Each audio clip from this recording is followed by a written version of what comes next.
پوری دنیا میں اگر شیعوں سے مسئلہ ہے تو وہ مسلمانوں کو ہے. شیعوں سے مسئلہ کرسچن کمیونٹی کو نہیں ہے، شیعوں سے مسئلہ ہندوازم کو نہیں ہے، شیعوں سے مسئلہ یہودیوں کو نہیں ہے. صرف مسئلہ ہے تو مسلمانوں کو ہے شیعوں سے مسئلہ. وہ مسئلہ یہ ہے کہ شیعہ حضرت امام حسین علیہ السلام کی طرفداری کرتے ہیں، یزید پر لعنت کرتے ہیں. اہل بیت علیہ السلام کے ساتھ جس نے بھی مخالفت کی، شیعہ ان پر تبرہ کرتے ہیں، ان کو برا سمجھتے ہیں. اور انہی مسلمانوں کے بڑوں نے حضرت امام حسین علیہ السلام کو شہید کیا، حالانکہ کلمہ بھی اسی نبی کا پڑھتے ہیں اور جنت میں بھی جانا چاہتے ہیں. اور یہ بھی پتہ ہے کہ جنت کے سردار حضرت امام حسن اور حسین ہے. ساکھیہ کوثر امام علی ابن ابی طالب ہے. یہ بھی پتہ ہے کہ علی کل ایمان ہے. یہ بھی پتہ ہے کہ علی جو ہے اس کی محبت مومن اور منافق کی پہچان کرواتی ہے. ساری چیزیں معلوم ہونے کے باوجود بھی پھر بھی آل محمد علیہ السلام کی مخالفت کی اور طرفداری ان لوگوں کی جن لوگوں نے اہل بیت علیہ السلام کی بے حرمتی کی، ان کو قتل کیا. اہل بیت علیہ السلام کی خواتین کے سر سے پردے چادریں چھینی، ان کو بازاروں میں در بدر پھرایا گیا. ایسے یزید کو سپورٹ کرتے ہیں جو کہ بھرپور اہل بیت علیہ السلام کے ساتھ اس نے بغض رکھا. اس کا نام ہے یزید ابن معاویہ.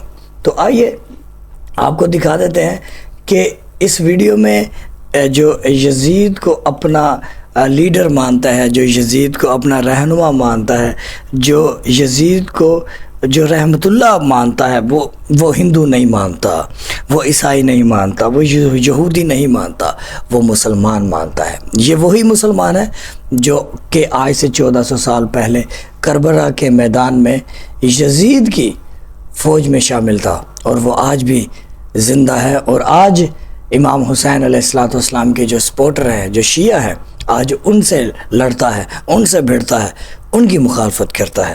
یہ خالی باتیں نہیں، آپ کو ویڈیو دکھاتے ہیں. بسم اللہ. چھٹا خلیفہ ہے خلیفہ یزید بن معاویہ رحمت اللہ علیہ، چھٹا خلیفہ. اچھا جی، یہ کہہ رہا ہے کہ شیعوں کے 12 امام ہے، شیعوں کا چھٹا خلیفہ حضرت امام جعفر صادق علیہ السلام ہے. اور یہ کہتا ہے کہ ہمارا چھٹا خلیفہ یزید ابن معاویہ ہے. معاویہ کو بھی خلیفہ مانتے ہیں، اس کے بیٹے کو بھی خلیفہ مانتے ہیں. اچھا، آگے بھی اس مولوی کی بات سناتے ہیں. یزید رحمت اللہ علیہ کا دفاع یہ واللہ ناسبیت نہیں ہے کہ یزید صحابہ کرام کے دفاعی قلعے کا دروازہ ہے. اس دروازے کو توڑنے سے بچاؤ، یزید کے دفاع کے اوپر کٹھے ہو جاؤ. او واہ یزید تیری کرامت، او واہ یزید تیری کرامت. دیکھا آپ نے کہ یزید کی کرامت کہتا ہے، اور کہتا ہے کہ بھائی صحابہ کے دفاع قلعے کا یزید دروازہ ہے. یہ نہیں کہ یہی مولوی بول رہا ہے، اور بھی مولوی ہیں، یہ بھی دیکھیں. یزید کے دفاع کی بنیادی وجہ یہ ہے کہ اولاً تو یزید دروازہ ہے کہ جس کو کھول کر لوگ صحابہ کرام رضوان اللہ علیہ مجمعین کی عزت و حرمت پہ حملہ کرنا چاہتے ہیں. مثال ہے کہ جی اگر یزید غلط ٹھہرتا ہے، کامیاب آپ کو سمجھا رہا ہے، آپ کی سمجھ میں یزید کا غلط ہونا ثابت ہوتا ہے، ایک بات ہے، تھوڑی دیر کے لیے ہم تسلیم کریں. اب سامنے والا اس سے خود بخود یہ نظریہ نکال کے دے گا کہ ذرا یہ بتاؤ کہ یزید اگر غلط ہے تو اس غلط آدمی کی بیعت کرنے والے کون لوگ تھے؟ اب آپ یا تو جانتے ہوں گے تو جواب دیں گے، نہیں جانتے ہوں گے تو جواب اس کو اوپر چھوڑیں گے کہ ہمیں تو نہیں پتا. آپ بتائیں، آپ سامنے سے پلٹ کے کہے گا وہ تو صحابہ ہے. تو اس غلط اور بددیانت آدمی کو مسند خلافت پر لانے والے وہ تو صحابہ ہیں، تو اصل غلط تو صحابہ ہوئے، نعوذ باللہ من ذلک. تو یزید جو ہے وہ تو دروازہ ہے صحابہ کرام رضوان اللہ علیہ مجمعین پر حملے کا. اس کو کھولنے کا ہی نتیجہ یہ نکلتا ہے کہ آہستہ آہستہ ہم دیکھتے ہیں کہ ایسا آدمی جو آج یزید پہ بات کر رہا ہے کل وہ صحابہ رسول پہ بات کر رہا ہوتا ہے. یہاں سے یہ شخص مان چکا ہے کہ یزید کو جو ہے نا خلیفہ بنانے والے، یزید کے ہاتھ پر ہاتھ بیعت کرنے والے صحابی رسول تھے. تو بھائی 1.25 لاکھ صحابی ہیں، کچھ صحابی گمراہ بھی ہو سکتے ہیں. یہ تھوڑی ہے کہ ہر صحابی جنتی ہو سکتا ہے. صحابی کی ڈیفینیشن کیا ہے؟ کیا صحابی کے اوپر وحی اترتی ہے؟ صحابی گمراہ ہو سکتا ہے. صحابی جنت کا سردار نہیں، جنت کا سردار امام حسین ہے. صحابی کی اتنی پاور نہیں ہے امام حسین علیہ السلام کے آگے. یقیناً صحابی گمراہ تھے جنہوں نے حضرت امام علی ابن ابی طالب علیہ السلام کو پہلا خلیفہ نہیں مانا بلکہ کسی اور کو مانا. اور ابھی بھی یزید کے معاملے میں ان کی گمراہی جو ہے وہ ثابت ہو چکی کہ انہوں نے یزید کے ہاتھ پہ بیعت کر لی، ایک ظالم شخص کے ہاتھ پر بیعت کر لی، اور اس کا نتیجہ کیا ہوا کہ رسول خدا صلی اللہ علیہ وآلہ وسلم جس کے لیے فرماتے ہیں حسین مجھ سے ہے اور میں حسین سے ہوں، یہ حدیث حضور نے فرمائی ہی اسی لیے تھی کیونکہ حضور کو پتہ تھا کہ یہ امت کیا کرے گی، تو حضور نے پہلی حدیث فرما دی کہ حیا کرو، جنت کے سردار کو قتل کر رہے ہو، حسین کی مخالفت کر رہے ہو۔ یہاں سے یہ ثابت ہوا کہ رسول کی مخالفت ہے، اور یہ کام کنہوں نے کیا؟ بھائی ووٹ کس کو یزید نے ڈالے؟ صحابیوں نے ووٹ ڈالے نا، یہ خود مان گیا ابھی۔ اور شیعہ کیا ہے کہ بھائی شیعہ کا یہ قصور ہے، سچ کو سچ کہتے ہیں، جھوٹ کو جھوٹ کہتے ہیں، بس شیعہ کا یہ قصور ہے۔ جب 9 محرم تھا تو ایک حر تھا یزید کی فوج میں، اور اس نے بہت سوچا سمجھا، اور سوچ سمجھنے کے بعد اس نے کہا کہ کل 10 محرم ہے، آج 9 محرم ہے، اور یہ کیا ہو رہا ہے، یہ میں کس جانب کھڑا ہوں؟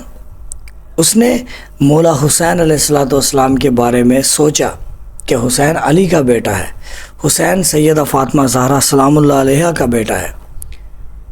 اس نے اپنا ارادہ چینج کر لیا۔ حر نے اپنے غلام سے کہا کہ جاؤ غازی عباس سے کہو کہ حر معافی مانگتا ہے اور حسین کے خیمے میں آنا چاہتا ہے۔ حضرت غازی عباس علیہ السلام نے حر کے غلام کا یہ پیغام مولا حسین علیہ السلام تک بھجوایا۔ حضرت امام حسین علیہ السلام نے اپنے اس بیٹے کو کہا، علی اکبر کو کہا، کیونکہ علی اکبر جو ہے ان کی شکل و صورت حضور اکرم صلی اللہ علیہ وآلہ وسلم جیسی ہے۔ حضرت امام حسین علیہ السلام کہتے ہیں کہ جاؤ علی اکبر، حر معافی مانگنا چاہتا ہے، حر کو لے آؤ خیمے میں۔ حر کیسے آتا ہے؟ حر اپنے ہاتھوں کو باندھتا ہے، اپنی آنکھوں پہ پٹی باندھتا ہے۔ حر اپنے بتایا جاتا ہے کہ تاریخ میں حر کے کچھ بیٹے بھی تھے، حر کے کچھ غلام بھی تھے۔ حر کہتا ہے کہ ہم نے امام حسین علیہ السلام کے آگے ایسے پیش ہونا ہے کہ جیسے کہ ہم نے بہت بڑا گناہ کیا، اور یقیناً حر نے بہت بڑا گناہ کیا تھا۔ حر نے امام حسین علیہ السلام کا راستہ روکا تھا، حر نے امام حسین علیہ السلام کو دھمکیاں دی تھی۔ تو حر کو جب اس چیز کا احساس ہوا کہ میری تو آخرت تباہ ہو جائے گی، یہ تو یزیدی لوگ تو ڈرتے نہیں نا، ابھی جو میں نے ویڈیو دکھائی، لیکن آج میں آپ کو حر کی اس لیے بات بتا رہا ہوں کہ ہمارے اہل سنت کے بھائی سمجھے۔ حر جو ہے وہ امام حسین علیہ السلام کے خیمے تک جب پہنچا، حضرت امام حسین علیہ السلام نے دیکھا کہ حر اس انداز سے آیا ہے، تو حضرت امام حسین علیہ السلام نے حر کے ہاتھ جو بندھے ہوئے تھے حر نے وہ مولا نے کھولے، اور حر کے سر سے پٹی کھولی، حر کے غلام، حر کے بیٹے سب کے پٹی کھولی، اور بڑا محبت کی، بڑا احترام کیا۔ اور بی بی زینب سلام اللہ علیہ نے کہا کہ حر کو میرا سلام بھیجو کہ وہ میرے حسین علیہ السلام کی اس کو پہچان ہوئی کہ یہ جنت کا سردار ہے، یہ رسول خدا صلی اللہ علیہ وآلہ وسلم کا نواسا ہے۔ بی بی زینب سلام اللہ علیہ نے حر کو سلام بھجوایا۔ اور کیا کہنے میرے مولا حسین علیہ السلام کے، جب جنگ شروع ہوتی ہے 10 محرم کی، تو حر کے جب بیٹے جاتے ہیں لڑنے کے لیے، تو میدان کربلا میں حر کے بیٹے جب شہید ہو جاتے ہیں تو ان کو لینے کے لیے حر جاتا ہے، ٹھیک ہے۔ حضرت امام حسین علیہ السلام حر کو کہتے ہیں کہ حر تمہارا کام نہیں ہے، تم اپنے بیٹے کی لاش کو نہیں اٹھا سکتے، ایک باپ اپنے بیٹے کی لاش کو نہیں اٹھا سکتا۔ مولا حسین علیہ السلام گئے، حر کے بچوں کو لے کر آئے، اور مولا حسین علیہ السلام کیسے اپنے بیٹے علی اکبر کی لاش پر کیسے جاتے ہیں. مولا کبھی اٹھتے ہیں کبھی گرتے ہیں، کیونکہ حضرت علی اکبر علیہ السلام کو جب ان ظالموں نے، یزیدی فوج نے شہید کیا ہے، اور جس نے برچھی ماری تھی وہ صحابی رسول کا بیٹا تھا، جس نے جناب حضرت علی اکبر علیہ السلام کے کلیجے میں برچھی مارنے والا شخص صحابی رسول کا بیٹا تھا.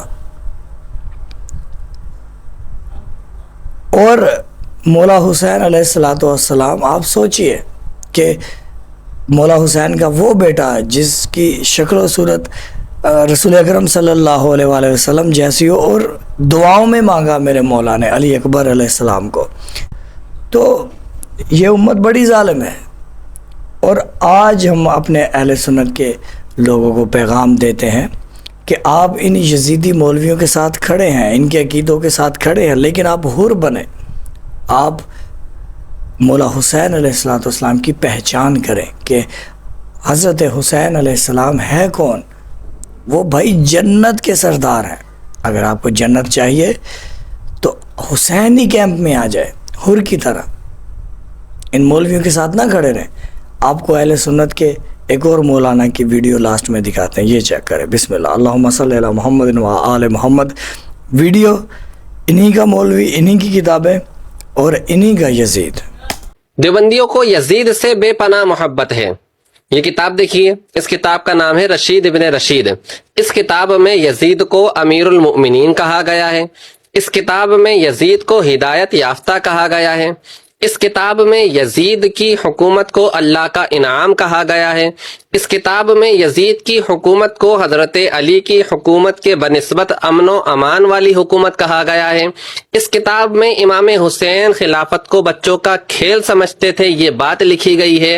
اور بھی بے شمار اہل بیت اطہار کی گستاخیاں اس کتاب میں کی گئی ہیں. اور اس کتاب کی تصدیق کرنے والے، اس کو صحیح سمجھنے والے، اس کی تصحیح کرنے والے، اس پر تقریضات لکھنے والے 22 سے زیادہ دیوبندی وہابی کے بڑے بڑے علماء ہیں. ان دیوبندیوں وہابیوں کو یزید پلید سے اس قدر محبت ہے کہ کبھی اسے امیر المؤمنین کہتے ہیں، کبھی اس کے لیے سال ثواب کے جواز کی صورتیں نکالتے ہیں. ہم دیوبندیوں وہابیوں سے یہ سوال کرتے ہیں کہ تمہیں یزید سے اتنی محبت کیوں ہے کہ تم اسے امیر المؤمنین بنانے پر تلے ہوئے ہو؟ جب امام حسین کے شربت کی بات آتی ہے تو تم اسے بدعت کہنے لگتے ہو، اور جب یزید کو اصال ثواب کرنے کی بات آتی ہے تو تم لوگ جواز کے فتوے نکالتے پھرتے ہو.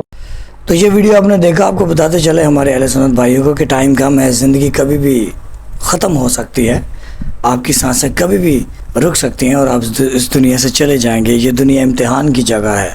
اگر آپ مسلمان ہیں تو آپ سوچیں کہ آپ کیسے مسلمان ہیں. آپ حسینی مسلمان ہیں یا کہ یزیدی مسلمان. اللہم صلی علی محمد و آل محمد وعجل فرج آل محمد.